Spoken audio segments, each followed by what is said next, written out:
आज हम लोग देखेंगे दर्पण में चिन्ह परिपाटी साइन कन्वेंशन। जब भी आप दर्पण का हिसाब बनाते हैं, न्यूमेरिकल बनाते हैं, तो आपको भारी कन्फ्यूजन रहता है कि किसका फोकस दूरी निगेटिव लें, किसका पॉजिटिव लें। तो हमारे साथ बने रहिए, आपका सारा कन्फ्यूजन दूर हो जाएगा। ये है हमारे सामने अवतल दर्पण और ये दर्पण का ध्रुव है, ये फोकस है और ये वक्रता केंद्र है। जिस तरीके से आप रोड पे चलते हैं, हाईवे पे चलते हैं, तो आपको ट्रैफिक का साइन कन्वेंशन का पालन करना पड़ता है। उस रूल को साइन कन्वेंशन बोल सकते हैं। जैसे ही आपको ग्रीन सिग्नल होता है आप चलना शुरू करते हैं, जैसे ही रेड होता है आप रुक जाते हैं। कब आपको यू टर्न लेना है, कब आपको लेफ्ट में चलना है, ये सारा ये ट्रैफिक का साइन कन्वेंशन है।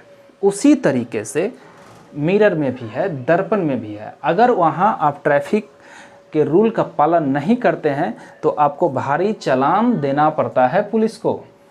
उसी तरीके से इसमें अगर आप फिजिक्स में दर्पण का न्यूमेरिकल बनाते समय साइन कन्वेंशन के नियमों का पालन नहीं करेंगे तो आपका न्यूमेरिकल गलत हो जाएगा, आपको नंबर मिलेगा 0।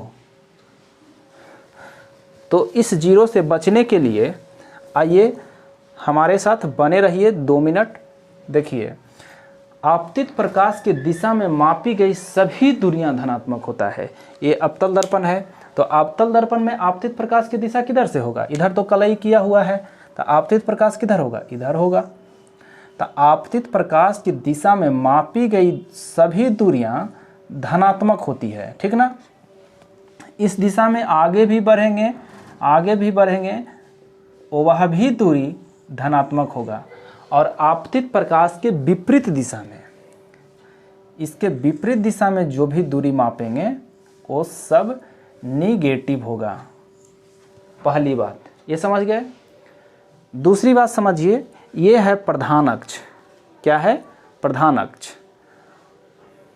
एक बात और, जो भी दूरी मापेंगे ये पोल से मापेंगे, ध्रुव से मापेंगे, ठीक ना। इस बात को याद रखिएगा। ये इसको कहते हैं प्रधान अक्ष या मुख्य अक्ष कहते हैं। तो प्रधान अक्ष के लंबवत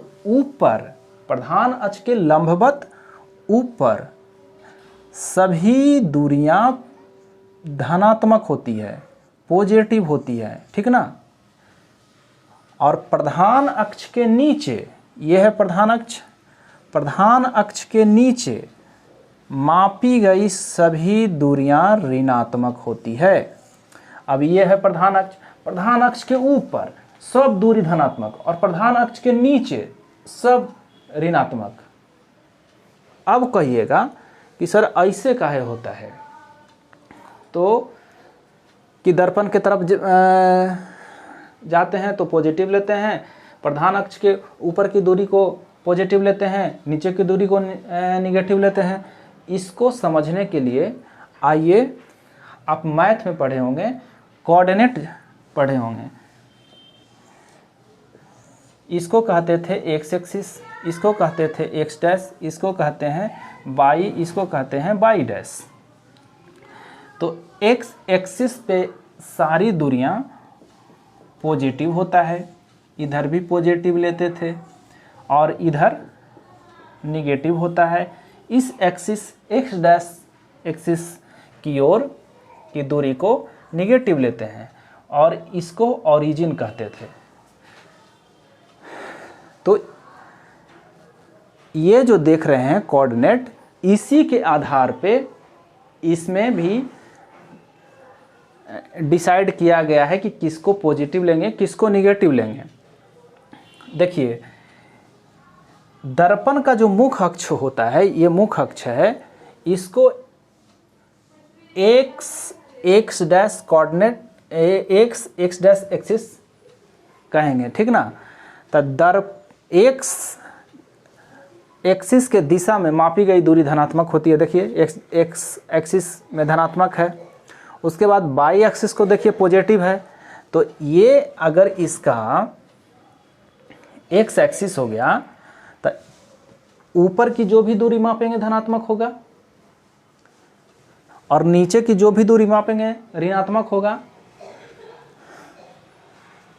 तो आप याद रखिएगा इसको। और जो भी दूरी मापेंगे दर्पण के पोल से मापेंगे। अब कोई दिक्कत नहीं। उसी तरीके से उत्तल दर्पण में भी देखिए, ये है मेरा उत्तल दर्पण। उत्तल दर्पण का दाहिना साइड कलाई कर दिए हैं। ये दर्पण का मुख्य अक्ष है जिसको कि कहते हैं प्रधान अक्ष। ये पोल है और ये फोकस है और ये वक्रता केंद्र है। तो आपतित प्रकाश की दिशा में मापी गई सभी दूरियां धनात्मक होती है। तो आपतित प्रकाश इधर है, आइए इधर से प्रकाश जा रही है और टकरा करके इधर चले जाएगी दर्पण से, और ये लगेगा कि इधर से आ रही है। कहाँ से आ रही है? फोकस से आ रही है। तब इसका फोकस क्या होगा? इसका फोकस दर्पण के पीछे है। तो आपतित प्रकाश की दिशा में है ना, इधर है।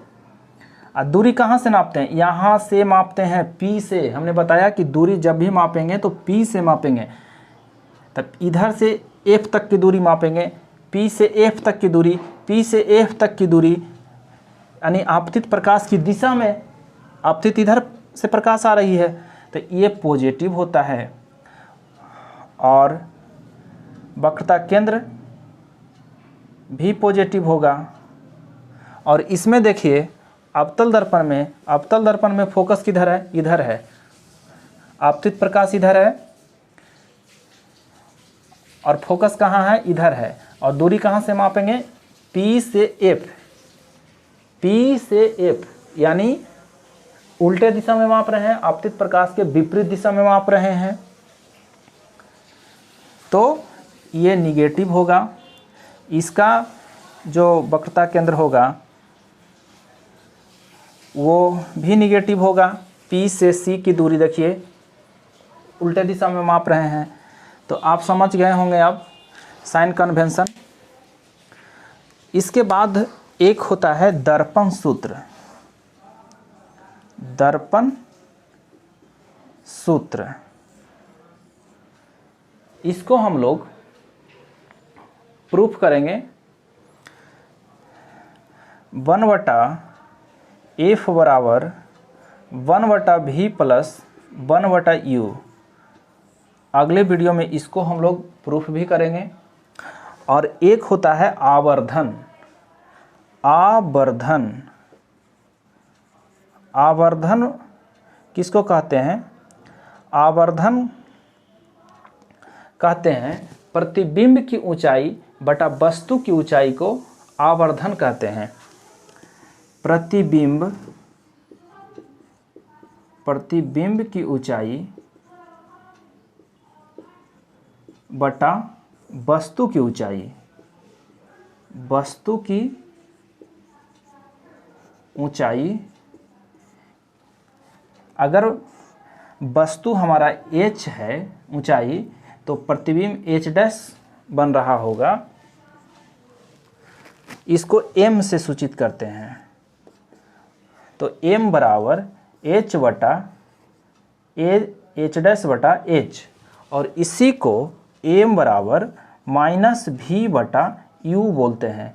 अगले वीडियो में हम लोग ये दोनों को प्रूफ भी करेंगे। तो इस बात को आप याद रखिएगा, इसको लिख सकते हैं।